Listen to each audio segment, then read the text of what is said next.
पूजा खेडकर हे UPSC मध्ये शिरलेल्या अपप्रवृत्तींच्या हिमनगाचं एक टोक आहे. कारण IAS होण्यासाठी पूजा खेडकर यांनी जी वाट चोखळली त्या चोर वाटेनी याआधी अनेकांनी प्रवेश केलाय आणि UPSCची अभेद्य म्हणवली जाणारी भिंत भेदली आहे. असे आरोप गेल्या काही दिवसांपासून सातत्याने होत आहेत. समाज माध्यमांवरती काही याद्या देखील प्रकाशित झालेल्या आहेत. मात्र हे आरोप बिनबुडाचे नाहीत. UPSC मधले हे गैरप्रकार कसे केले जात आहेत हे आम्ही तुम्हाला समजावून सांगणार आहोत आणि त्यासाठी माझ्यासोबत आहेत निखिल शेडगे. निखिल शेडगे हे स्वतः जन्मतः 75% दृष्टिदोष असलेले आहेत आणि तरी देखील त्यांनी त्यांचं इंजिनिअरिंगचं शिक्षण पूर्ण केलंय. त्यानंतर UPSCची परीक्षा देऊन IAS होण्यासाठी त्यांनी प्रयत्न केलेत. 2 वेळा त्यांनी UPSCची मुख्य परीक्षा दिलेली आहे. मात्र UPSC मध्ये या ज्या अपप्रवृत्ती शिरलेल्या आहेत, म्हणजे खोटी फिजिकल डिसेबिलिटीची सर्टिफिकेट सादर केली जात आहेत, त्यामुळे निखिल शेडगे सारख्या खरंच जन्मतः दृष्टिदोष असलेल्या लोकांवरती एका अर्थाने अन्याय होतोय. ते UPSCची परीक्षा पास होऊन IAS किंवा आणखी कोणतं पद मिळवण्यापासून वंचित राहत आहेत आणि त्यासाठी त्यांनी एक न्यायालयीन लढा दिलाय. आणि हा न्यायालयीन लढा देताना त्यांच्यासमोर जी प्रकरणं आलेली आहेत, ज्या गोष्टी उघडकीस झालेल्या आहेत, त्या अतिशय धक्कादायक आहेत. या आपल्या समोर असलेल्या या प्रकरणांच्या पुराव्यांच्या आधारे UPSC मध्ये गैरप्रकार कसे होत आहेत हे आम्ही तुम्हाला समजावून सांगणार आहोत. निखिल शेडगे, मी जसं म्हटलं, जन्मतः त्यांना दृष्टिदोष आहे आणि तो त्यांना वाचण्याच्या खूप मर्यादा घालतो. जवळ एखादा कागद पकडून त्यांना वाचावं लागतं, व्यवस्थित उजेड लागतो. हे सगळं तुमच्यासमोर मांडण्यासाठी जे काही आम्ही शूट करतो आहोत, कॅमेरामध्ये आम्ही रेकॉर्ड करतो, त्यासाठी देखील आम्हाला 3 ते 4 या लाईट्स ज्या आहेत त्या लावाव्या लागलेल्या आहेत. तर हे गैरप्रकार कसे होत आहेत? निखिलजी, स्वागत तुमचं. नमस्कार. सर्वात आधी की तुम्हाला खरंच दृष्टिदोष आहे का आणि तो जन्मतः आहे का? खरं तर हा प्रश्न अतिशय क्रूर आहे, मात्र आत्ताची परिस्थिती अशी आहे की मला तो तुम्हाला विचारावा लागतोय. हो, मला व्हिज्युअल इम्पेअरमेंट आहे. 75% व्हिज्युअल इम्पेअरमेंट आहे, ज्याच्यामध्ये I have no vision in my left eye आणि राईट आयमध्ये 6/60 व्हिज्युअल ॲक्युटी, जी की मला 75% व्हिज्युअल इम्पेअरमेंट किंवा डिसेबिलिटी देते. अच्छा, बरं. त्यानंतर निखिलनी इंजिनिअरिंगचं शिक्षण पूर्ण केलं आहे आणि महाराष्ट्राच्या गृहविभागामध्ये ते सध्या कार्यरत आहेत. मात्र त्यांची पहिली प्राथमिकता आहे ती अर्थातच स्पर्धा परीक्षाच्या माध्यमातून अधिकारी होण्याची. मात्र जे काही घडतंय ते खऱ्या पात्र उमेदवारांना या संधींपासून वंचित ठेवतंय. कसं ते आपण जाणून घेणार आहोत. तर पहिलं उदाहरण जे तुम्हाला आढळलं ते काय आहे? पहिलं उदाहरण मला असं आढळलं की 2014च्या UPSCच्या ह्याच्यामध्ये व्हिज्युअल इम्पेअर्ड कॅटेगरीसाठी 14 वॅकन्सीज होत्या. त्यामध्ये एक केस अशी होती की ज्यांना व्हिज्युअल इम्पेअरमेंटचं सर्टिफिकेट हे नंतर सादर केलं UPSCला. XYZ असं आपण नाव देऊ त्या व्यक्तीला, XYZ या व्यक्ती. हो हो. तर त्या XYZनी सर्टिफिकेट हे सादर केल्यानंतर ज्यावेळेला इंटरव्ह्यू नंतर त्यांचं सिलेक्शन झालं, त्यांना मेडिकल बोर्डाकडे जे की UPSCने जे शासकीय मेडिकल बोर्ड असतं किंवा समिती असते की खरोखरच यांची व्हिज्युअल इम्पेअरमेंट किंवा डिसेबिलिटी यांना तेवढी 40% अभाव आहे का, कारण रिझर्वेशनचा फायदा घेण्यासाठी तुम्हाला 40% अँड अभाव हीच पर्सेंटेज डिसेबिलिटी असणं आवश्यक आहे. तर त्यासाठी मेडिकल बोर्ड स्थापन केलेलं किंवा प्रत्येकाला हे मेडिकल बोर्डातून जावं लागतं. त्या मेडिकल बोर्डमधनी त्यांना 20% व्हिज्युअल इम्पेअरमेंट फक्त दिली, म्हणजे ते अपात्र झाले. त्यानंतर तुम्हाला एक अधिकार आहे की तुम्ही त्याच्यावर अपील दाखल करू शकता. त्यानुसार त्यांनी अपील दाखल केलं. त्यानंतर ती त्यांना 20%, जे अपिलेट मेडिकल बोर्ड होतं त्यांनी 20%च व्हिज्युअल इम्पेअरमेंट दिली. म्हणजे त्यानंतर DOPTनी त्यांचं कॅन्डिडेचर कॅन्सल केलं. म्हणजे ते आता त्या ह्याचं 2014च्या ह्याच्यातून ते सिलेक्टेड कॅन्डिडेट नव्हते. पण असं असताना सुद्धा 2016 साली त्यांनी एम्स सारख्या नामांकित संस्थेतून, म्हणजे नामांकित मेडिकल हॉस्पिटलमधून त्यांनी सर्टिफिकेट मिळवलं डिसेबिलिटीचं, जे की त्यांना 75% मिळालं. म्हणजे 20% पासून डायरेक्टली 75% व्हिज्युअल इम्पेअरमेंटचं सर्टिफिकेट मिळालं. म्हणजे ह्यामध्ये सर्व हे शासकीयच हॉस्पिटल्स आहेत. आधी ज्या डॉक्टरांच्या पथकाने त्यांना 20% दृष्टीदोष असल्याचं सांगितलं होतं सरकारी डॉक्टरांनी, त्यानंतर एम्समधून त्याच XYZ व्यक्तीला थेट 75% दृष्टीदोष असल्याचं सर्टिफिकेट मिळालं. बरोबर? हो, बरोबर आहे. त्यानंतर या आधारावर म्हणजे एम्सकडून मिळालेल्या सर्टिफिकेटच्या आधारावर त्यांनी सेंट्रल ॲडमिनिस्ट्रेटिव्ह ट्रिब्युनलमध्ये अपील दाखल केलं, कॅटमध्ये. त्यानंतर कॅटनी त्यांना हे सांगितलं की आम्ही दुसऱ्या मेडिकल अथॉरिटी जे DOPTने किंवा UPSCने जे नेमून दिलेलं आहे त्याच 2 मेडिकल अथॉरिटींचा किंवा बोर्डचा आम्ही विचार करणार आणि त्यांचंच सर्टिफिकेट आम्ही ग्राह्य धरणार. आम्ही तिसऱ्या ह्याचं ग्राह्य धरणार नाही. आणि त्यांचं कॅन्डिडेचर हे कॅटच्या डिसिजन नंतर, जो की डिसिजन 2015च्या नंतर म्हणजे 3 वर्षांनी आला, 27 सप्टेंबर 2018 ला त्यांचा तो जजमेंट आला कॅटचा. हे जजमेंट आल्यानंतर देखील त्यांनी पुन्हा अपील केलं दिल्ली हायकोर्टामध्ये. हे सगळं जे आहे ना, पूजा खेडकर यांचं प्रकरण ज्या दिशेने गेलं, ज्या टप्प्यांनी गेलं, त्याच टप्प्यांनी पण हे गेलेलं दिसतंय. पूजा खेडकरांच्या बाबतीत देखील हेच घडलेलं आहे. पुढे हो, जेमतेम समानच आहे, त्यात थोडीफार हे असेल पण समानता आहे. त्यानंतर दिल्ली हायकोर्टाने पुन्हा एक मेडिकल बोर्ड अपॉइंट करायला सांगितलं, जे की एम्सच्या अंडरच होतं. पहिलं पण एम्समध्येच होतं 75%. नाही, पहिले 2 होते ते वेगवेगळे शासकीय रुग्णालय होती. म्हणजे पहिलं मेडिकल बोर्ड ज्यांनी केलं ते आणि अपिलेट मेडिकल बोर्ड हे वेगवेगळे शासकीयच रुग्णालय होती मात्र ती. आणि तिसरं ज्यांनी जे सर्टिफिकेट मिळवलं होतं 75% ते एम्सच होतं. आणि त्याच्यानंतरचं जे म्हणजे दिल्ली हायकोर्टाने त्यांना जे सांगितलं होतं ते एम्सचं होतं, पण कदाचित पॅनल वेगळं असू शकतं.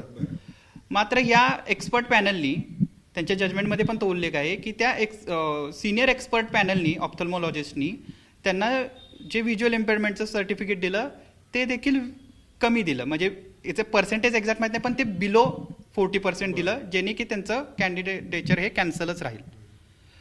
असं असून सुद्धा त्याच हॉस्पिटलमधून त्यांना ह्याच्यापूर्वी म्हणजे मला वाटतं की 21/9/2019ला त्यांना दिल्ली हायकोर्टाने त्यांना जे सर्टिफिकेट एक मिनिट ठीक आहे बोला. दिल्ली हायकोर्टाने जे काही त्यांना हे केलं होतं म्हणजे मेडिकल एक्झामिनेशनसाठी त्यांना एक पॅनल नेमून दिलं. हां, त्या पॅनलनी नेमून दिल्यानंतर त्याचं जे पर्सेंटेज होतं ते 20%च्या दरम्यान आलेलं होतं. आणि त्याच हॉस्पिटलमधून म्हणजे ते जे काही RP सेंटर आहे एम्सचं, त्याच हॉस्पिटलमधून त्याच महिन्यापूर्वी म्हणजे जानेवारी महिन्यात आणि त्या फेब्रुवारी महिन्याच्या पहिल्या आठवड्यात त्यांनी दुसरं एक सर्टिफिकेट मिळवलं. ते सर्टिफिकेट हे 60% व्हिज्युअल इम्पेअरमेंटचं होतं.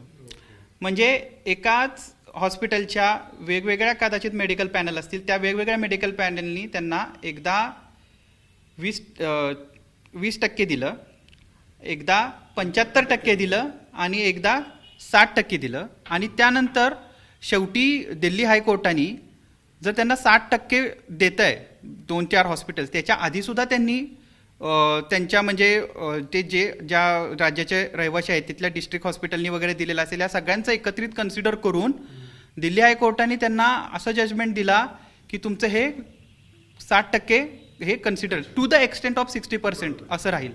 म्हणजे या सगळ्या UPSC मधल्या घोटाळ्यांचं केंद्र हे बऱ्यापैकी एम्स असू शकतं, असण्याची शक्यता आहे. कारण या एम्समधल्या एका डॉक्टरांच्या पथकाकडून या XYZ व्यक्तीला सुरुवातीला 20%, मग 75% आणि त्यानंतर पुन्हा 20% आणि पुन्हा 60% दृष्टीदोष असल्याची सर्टिफिकेट्स दिली गेली. आणि सरतेशेवटी 60%चं जे काही आहे ते ग्राह्य धरलं गेलं. त्यानंतर ती सध्या व्यक्ती आता IAS या पदावर हिमाचल प्रदेशमध्ये कार्यरत आहे. वसईप आता त्या वर्षीच्या याच्यानुसार त्यांना IAS हे सुद्धा पद मिळालं नाही पाहिजे, तरी सुद्धा ते दिल्ली हायकोर्टाच्या जजमेंटमध्ये तो उल्लेख होता म्हणून त्यांना ते दिलं गेलं. आम्ही आतापर्यंत सांगितलं त्याची कागदपत्र आहेत यातलं, आणि त्याच्यामुळं हे आम्ही मोघम अजिबात बोलत नाही आहोत. त्याची ही कागदपत्र आहेत, न्यायालयामध्ये चाललेला खटला आहे, कॅटमध्ये चाललेला खटला आहे. त्यानंतर त्या व्यक्तीला वेगवेगळ्या टप्प्यावरती जी वेगवेगळी डिसेबिलिटीची सर्टिफिकेट्स देण्यात आली त्याचीही कागदपत्रं आहेत. जर कोणाला खरंच खातरजमा करायची असेल तर तो करू शकतो, पण खरं तर हे काम आहे DOPTचं, UPSCचं. त्यांनी ते करायला हवं. दुसरं उदाहरण, हे एकमेव उदाहरण आहे. दुसरं उदाहरण हे असंच आहे. त्याच 2014 मध्ये सिलेक्ट झालेल्या दुसऱ्या व्यक्तीच्या बाबत सुद्धा ह्या अशाच प्रकारे केस झाली, मात्र म्हणजे त्याच्यात पुढच्या सिलेक्शनमध्ये झाली. 2014, 15 आणि 16 या 3 वर्षी एका व्यक्तीचं सिलेक्शन झालं व्हिज्युअल इम्पेअर्ड कॅटेगरीमध्ये, आणि त्या व्यक्तीला जे पहिलं मेडिकल बोर्ड होतं त्यांनी 30% ही व्हिज्युअल डिसेबिलिटी दिली. त्यानंतर अपिलेट मेडिकल बोर्डाने त्यांना 40% व्हिज्युअल डिसेबिलिटी दिली. आता ह्या 10%चा फरक का पडला असं DOPTला पण हे थोडं संशयास्पद वाटलं त्या व्यक्तीच्या बाबतीत, कारण काही लोकांचे त्या व्यक्तीविषयी तक्रारी सुद्धा येत होत्या. त्यामुळे त्यांनी हे 10%चा फरक कोणत्या बेसिसवर पडला हे तपासण्यासाठी DGHSच्या अंडर एक कमिटी, एक्सपर्ट कमिटी नेमली.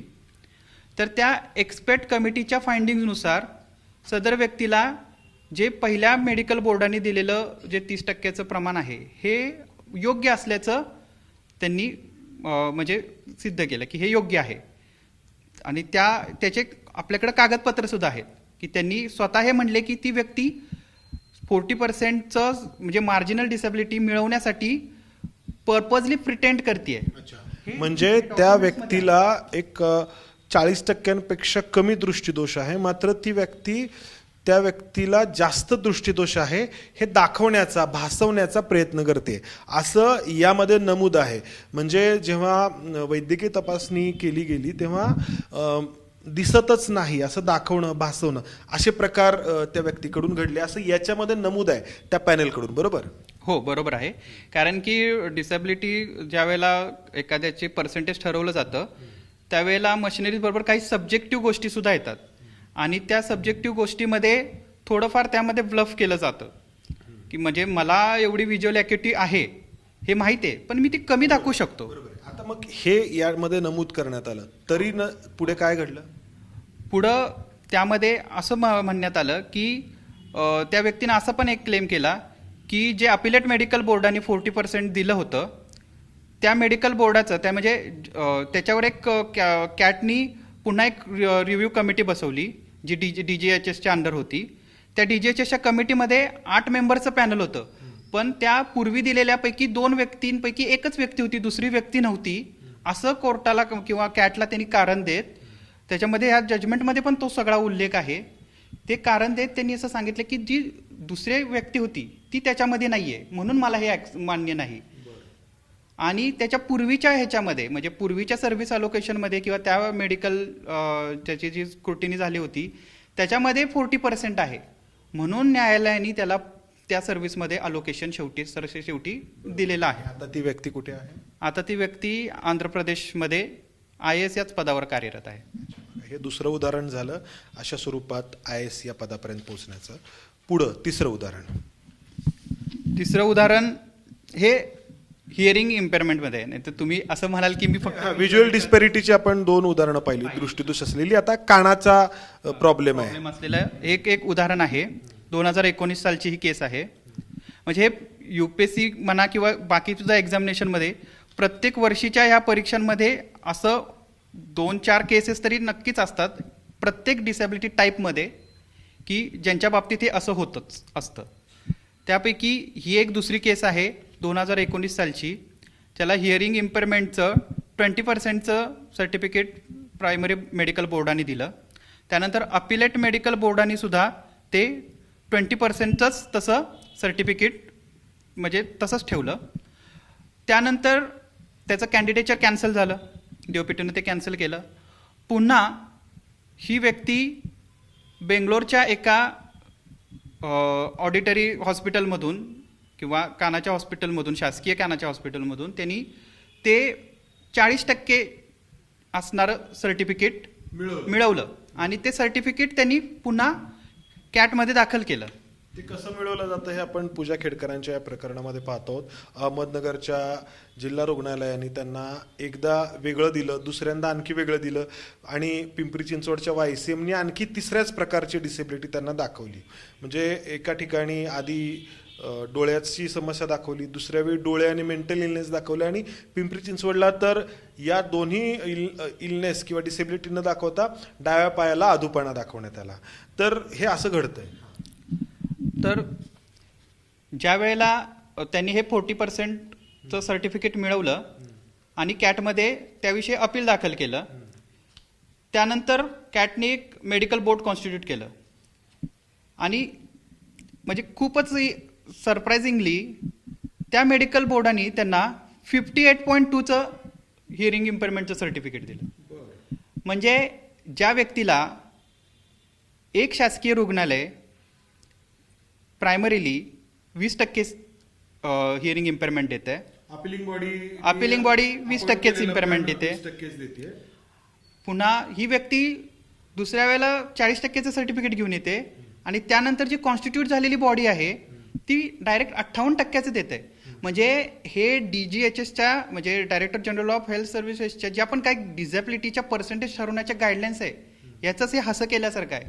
म्हणजे हे 20%, 40% ह्यामध्ये खूप मार्जिनल डिफरन्स असतो. म्हणजे त्या पर्सेंटेज ठरवण्यामध्ये तरी 1-2-3% असू शकेल. पण इतका 20 वरून 58%, 20 वरून केसमध्ये पाहिलं की 20 वरून डायरेक्ट आता पुढे ही व्यक्ती आता कुठे आहे? ही व्यक्ती आता एक्झॅक्टली कुठे मला माहित नाही, पण ही शासकीय पदावरती आहे. याची पण ही कागदपत्र आहेत.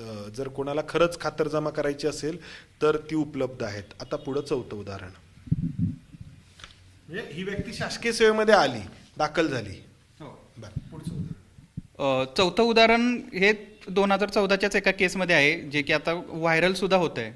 त्यामध्ये सदर व्यक्तीला आपण म्हणजे त्याचे जे काही रील्स आहेत, व्हिडिओज आहेत, हे पाहिल्यानंतर आपल्याला हे कळूनच येत नाही की ती व्हिज्युअल इम्पेअर्ड आहे किंवा विदाऊट स्पेक्स, विदाऊट त्या गोष्टी किंवा विदाऊट एनी असिस्टन्स, म्हणजे बॅरियर फ्री लाईफ जगताना ते पाहता येतं. आणि ज्या पद्धतीचा प्रॉब्लेम त्यांनी त्यानंतर सांगितला की माझ्यावर हे असे अलिगेशन्स तुम्ही लावताय, मात्र मला हा वेगळाच प्रकारचा प्रॉब्लेम आहे, त्या प्रॉब्लेमला पण काउंटर करण्यासाठी त्यांचेच रील्स आणि व्हिडिओज आहेत की ज्यामध्ये त्यांनी जो प्रॉब्लेम सांगितला आहे की त्यांना जे गॉगल घालून ते छापामारी केलेली आहे, ह्या काही गोष्टी केलेल्या आहेत, तर त्या स्वतःच्या स्टेटमेंटला त्या काउंटर करतात.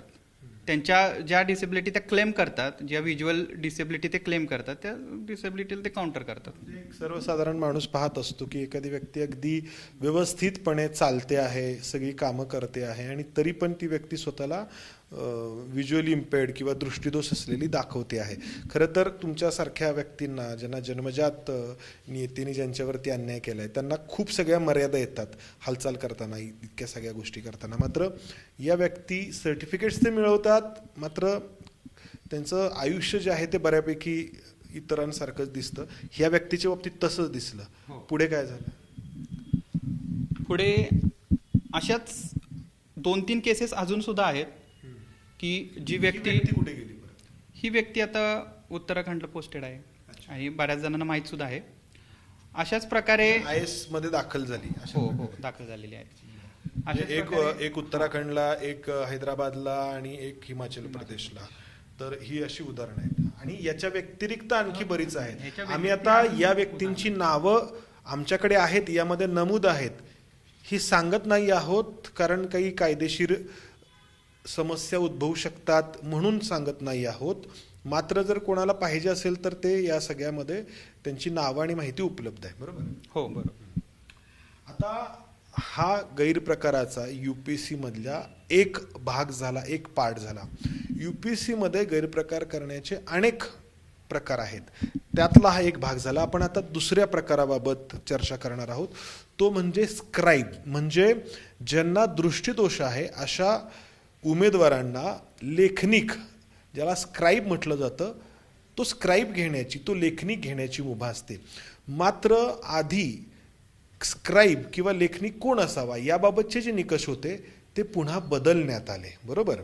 आणि ते बदलल्यामुळं काय घडतंय, कशा प्रकारे गैरप्रकार होत आहेत? 2013 पूर्वी स्क्राईब घेण्याचे निकष हे अंडर ग्रॅज्युएट असावा अशा प्रकारचे होते. यामध्ये UPSC सारख्या म्हणजे एक्झाम कंडक्टिंग बॉडीज, मग भारतातल्या जेवढ्या पण बॉडीज ह्या शासकीय बॉडीज आहेत किंवा त्या बॉडीज ह्या डिपार्टमेंट ऑफ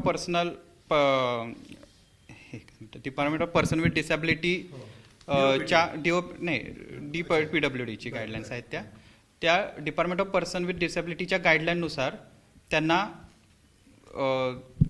जरा थोडा नाही, असू द्या.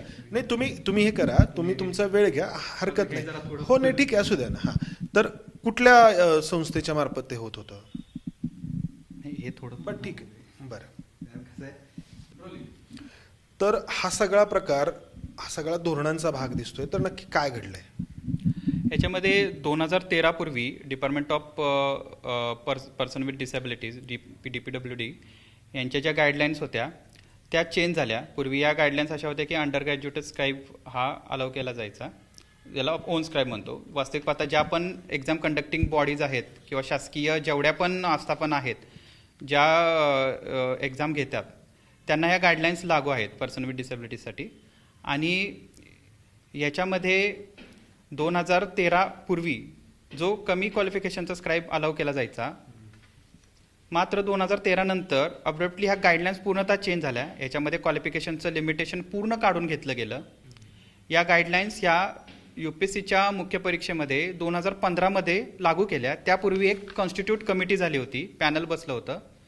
त्याच्यामध्ये UPSC स्वतःच हे कबूल करत होतं की ह्याच्यामध्ये जर ओन स्क्राईब किंवा प्रायव्हेट स्क्राईब जर अलाउ केला तर आमच्या ट्रान्सपरन्सी आणि इंटिग्रिटीवर क्वेश्चन येईल, परिणाम होईल आणि नो अमाऊंट ऑफ इन्व्हिजिलेशन कॅन ओबिएट सच माल प्रॅक्टिसेस.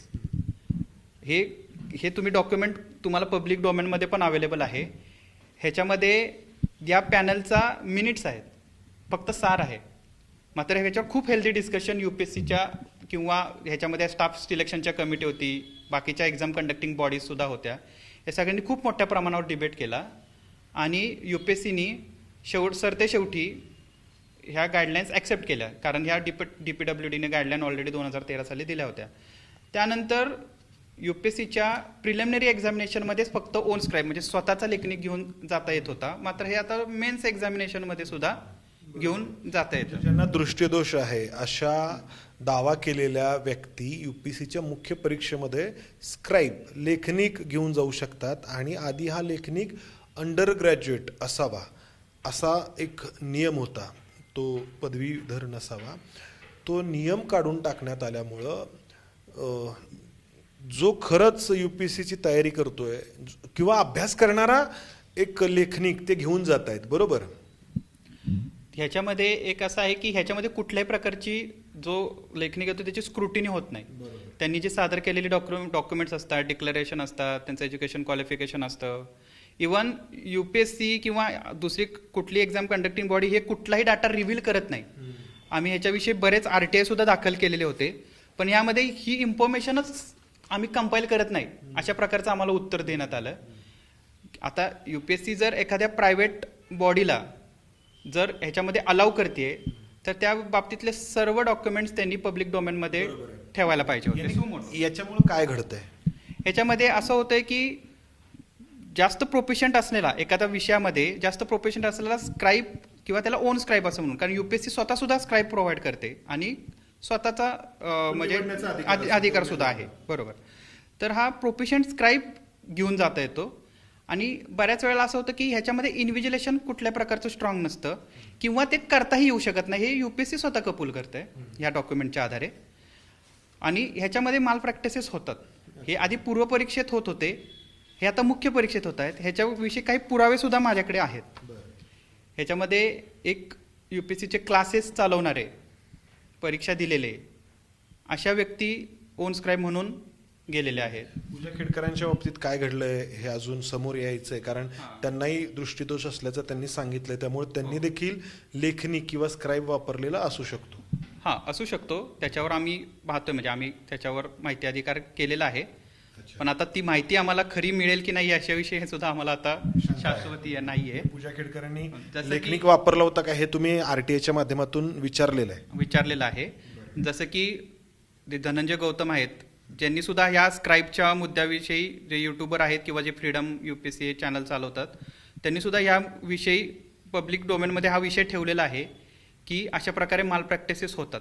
फक्त UPSCच्या परीक्षेमध्ये नाही, इतरही अगदी स्टेट पब्लिक सर्व्हिस कमिशनच्या परीक्षेमध्ये कुठलीही अगदी आणि बँकेच्या परीक्षेमध्ये तर इतक्या मोठ्या प्रमाणात हा घोळ चालतो की जे पण IBPS एक्झाम कंडक्टिंग बॉडी आहे कदाचित त्यांना सुद्धा हे माहीत आहे. आणि याचा सरतेशेवटी परिणाम तुमच्यासारखे जे खरंच दृष्टीदोष असले खरोखर जेन्युइन डिसेबिलिटी आहे गरज आहे आणि ज्यांना स्वतःच्या ह्याच्यावर करायचं आहे, स्वतःच्या हिमतीवर करायचं आहे किंवा स्वतः अभ्यास करून करायचं आहे, अशा लोकांना ह्याच्यामुळे होतं परिणाम की कट ऑफ वाढतं. आता आणखी एक इंटरेस्टिंग गोष्ट तुम्हाला आम्ही दाखवणार आहोत. तर या सगळ्या खोट्या प्रमाणपत्रांचा, बोगस प्रमाणपत्रांचा उपयोग करून डिसेबिलिटी असल्याचं, वेगवेगळ्या प्रकारची विकलांगता असल्याचं जे दाखवलं जातं, त्याचा परिणाम असा झाला आहे की गेल्या काही वर्षांमध्ये जी मार्कांचं प्रमाण आहे, जी कट ऑफ लिस्ट आहे, ती प्रचंड प्रमाणामध्ये वाढलेली आहे, प्रचंड प्रमाणात पुढे गेली आहे. बरोबर, आपण दाखवूयात आता ही गोष्ट आपण दाखवू. आता हे IBPS मुख्य परीक्षेचं 2022चं कट ऑफ आहे. ह्याच्यामध्ये व्हिज्युअल इम्पेअर्ड कॅटेगरीचं कट ऑफ हे ओपन जनरलच्या कट ऑफ पेक्षा जास्त आहे. आपण जर पाहिलं इथं तर जनरलचं जे कट ऑफ आहे ते 88.93 आहे आणि हे व्हिज्युअली इम्पेअर्डचं जे आहे ते 93.08 इतकं आहे. म्हणजे जनरल कॅटेगरीपेक्षा या व्हिज्युअली इम्पेअर्ड, दृष्टीदोष असलेल्यांची कट ऑफ हे अधिक गेलेली आहे. आणि ह्याचं दुसरं पण एक कारण आहे की ह्याच्यामध्ये जे ओन स्क्राईब आहेत त्यांच्यामुळं ज्या इन्व्हिजिलेशनमध्ये किंवा स्क्रुटिनमध्ये ज्या लॅकुनाज आहेत की जे लूपहोल्स आहेत त्याच्यामुळं सुद्धा किंवा त्यांच्यामुळं काही प्रमाणात माल प्रॅक्टिस केले गेल्यामुळं किंवा त्यांनीच स्वतः पेपर सोडवल्यामुळं हे कट ऑफ वाढलेलं आहे. आता हे SSC CGLचं कट ऑफ आहे. ह्याच्यामध्ये तुम्ही पाहू शकता की 107 व्हिज्युअली इम्पेअर्ड कॅटेगरीतले लोक आहेत की ज्यांनी जनरलचं कट ऑफ क्रॅक केलंय. जर असं असेल, म्हणजे बघा इथे जनरलचं जे काही कट ऑफ आहे तर ते ओलांडणाऱ्यांची 107 ही संख्या या ठिकाणी आहे. स्टाफ सिलेक्शन कमिशनची ही यादी आहे या ठिकाणी. बरोबर, ह्यामुळं किंवा ह्या स्क्रुटिनी नसल्यामुळं किंवा ह्या ही इन्फॉर्मेशन पब्लिक डोमेनमध्ये नसल्यामुळं ह्याच्या मध्ये सर्व प्रकारचे माल प्रॅक्टिसेस होण्याची खूप सर्वसामान्यांपर्यंत येतच नाहीये. इतक्या सगळ्या गोष्टी या पडद्याआड घडतायत, होत आहेत. कारण एवढं कट ऑफ हाय जाण्याचं कारणच ते आहे. आणि हे माल प्रॅक्टिसेस एवढ्या एक्सटेंटमध्ये होत आहेत की ह्याच्यामध्ये काही आर्थिक व्यवहार सुद्धा होण्याची किंवा होत असल्याची शक्यता आहे म्हणण्यापेक्षा हे होतच आहेत. आता आर्थिक व्यवहारांशिवाय या गोष्टी घडत असाव्यात का? पण अर्थात पुन्हा प्रश्न येतो की तुमच्याकडे पुरावे काय आहेत किंवा कशाच्या आधारे तुम्ही बोलता आहात. मात्र हे घडतंय, आर्थिक व्यवहार होत आहेत का हे तपासण्याची जबाबदारी अर्थातच पोलिसांची आहे. तर हे घडतंय. आता आपण येऊयात पूजा खेडकर यांच्या विषयाकडे पुन्हा एकदा. पूजा खेडकर यांच्या प्रशिक्षणाचा कालावधी जो होता तो पूर्ण होण्याआधीच त्यांचं प्रशिक्षण थांबवण्यात आलं आहे. त्यानंतर त्यांना इतरही त्यांच्यावरती कारवाई जी आहे ती सुरू झाली. आणि ही कारवाई सुरू असताना जी एक प्रेस रिलीज UPSCकडून जाहीर करण्यात आली आहे, तर त्या प्रेस रिलीजबद्दल तुम्हाला काय वाटतंय? ती प्रेस रिलीज आहे या ठिकाणी इथे आहे, तर त्याबद्दल तुम्हाला काय वाटतंय की या पूजा खेडकर यांच्या माध्यमातून UPSCमधले जे काही गैरप्रकार किंवा जे काही लूप होल समोर आलेत ते खरंच त्यावरती काही कारवाई करण्याचा UPSCचा मानस दिसतोय का या प्रेस रिलीजमधून, की फक्त पूजा खेडकर यांच्या इतर गोष्टींवरती फोकस करून त्यांच्यावरती कारवाई केल्याचं दाखवून सगळं काही पुन्हा एकदा दडवण्याचा प्रयत्न होतोय? ह्याच्यामध्ये जी प्रेस नोट 19 जुलैला आली UPSCने, यामध्ये एक शंकासाठी वाव अशासाठी आहे की आता हे म्हणजे जगजाहीर झाल्यासारखंच आहे की त्यांनी फ्रुडेंटली डिसॅबिलिटी किंवा फेक डिसॅबिलिटी सर्टिफिकेट मिळवलेलं आहे. तर मग त्या प्रेस नोटमध्ये असा कुठेही उल्लेख नाही आहे की कारण की RPWD रूल्स 2017च्या सेक्शन 91 नुसार जर फ्रुडेंटली डिसेबिलिटी सर्टिफिकेट असेल तर त्याच्यावर कडक कारवाई किंवा सेक्शनच्या अंडर कारवाई व्हायला पाहिजे. पण तशा प्रकारचा कुठलाही उल्लेख त्या प्रेस नोटमध्ये सुद्धा नाही आहे किंवा इतर ज्या पण काही आर्थिक त्यांच्या ह्याच्या बाबतीत जे पण काही ॲलिगेशन्स त्यांच्यावर आहेत ओबीसी प्रमाणपत्राविषयी, तर त्याच्याचा पण काही उल्लेख नाही आहे.